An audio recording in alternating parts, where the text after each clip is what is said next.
주가 신길 그 발자취를 따라 믿음으로 늘 살게 하소서. 믿음으로 늘 살게 하소서.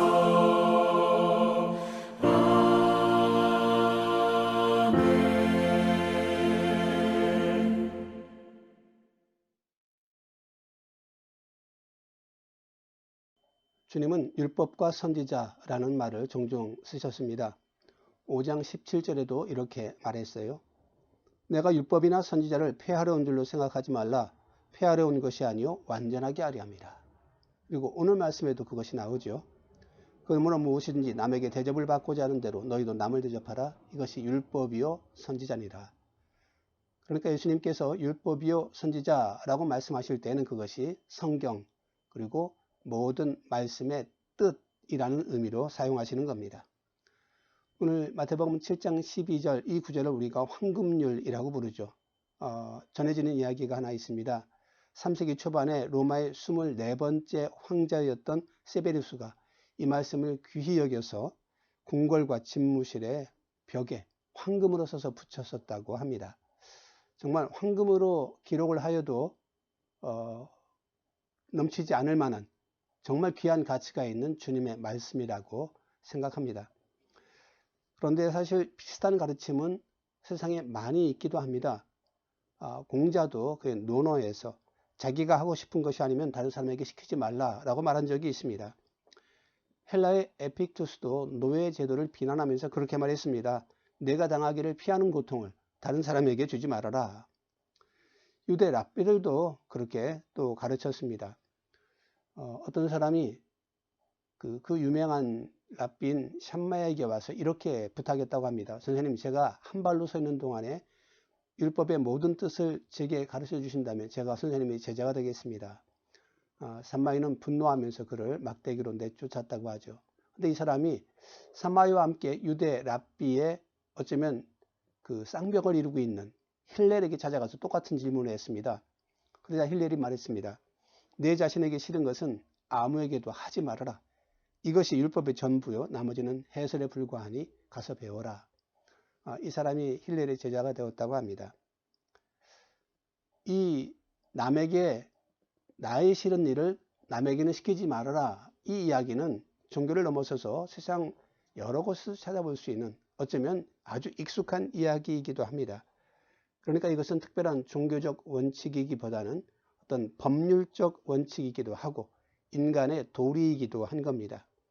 어쩌면 신앙이 없거나 하나님을 믿지 않는 사람이라 할지라도 이것을 지킬 수 있을 것입니다.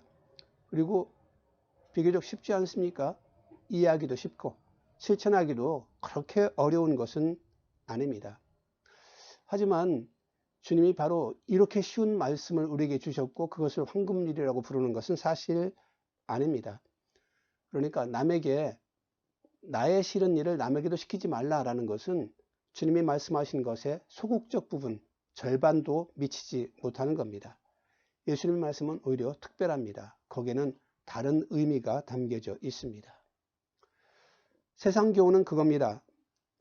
나에게 싫은 것을 남에게 시키지 말라. 이것은 부정적 교훈이고 소극적 교훈입니다. 하지 말라 이것입니다. 하지만 하지 않음으로써는 위대한 일을 이룰 수는 없습니다. 그것이 세상 도덕과 깨달음의 한계입니다.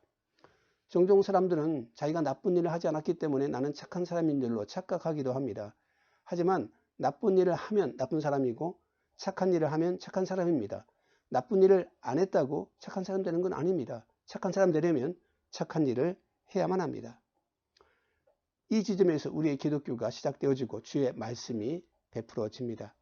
세상의 법으로는 악은 금지시킬 수 있지만 선을 강제할 수는 없습니다. 나쁜 일을 하지 못하게 강제로 막을 수는 있습니다. 하지만 선한 일을 하도록 강제로 시킬 수는 사실은 없는 거죠. 착한 일이라도 그것을 강제로 하게 한다면 그것은 곧 억압이 되기 때문입니다. 그래서 세상에서는 양심에 호소하고 인정에 부탁하고 그럽니다. 하지만 우리가 알다시피 사람의 양심은 이미 고장나 있는 상태 아니겠습니까?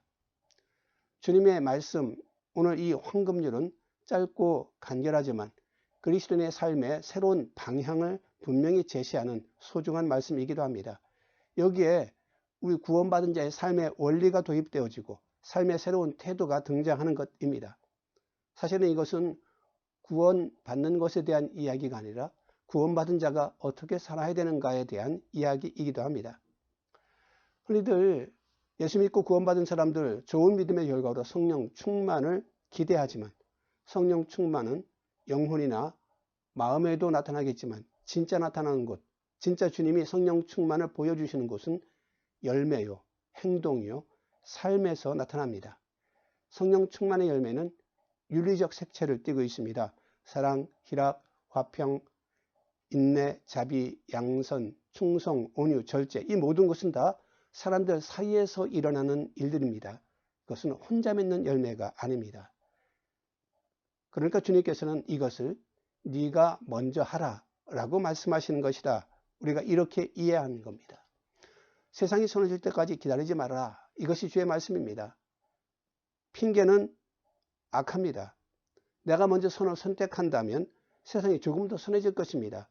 다른 사람이 나설 때까지 기다리고 있어서만은 안 됩니다.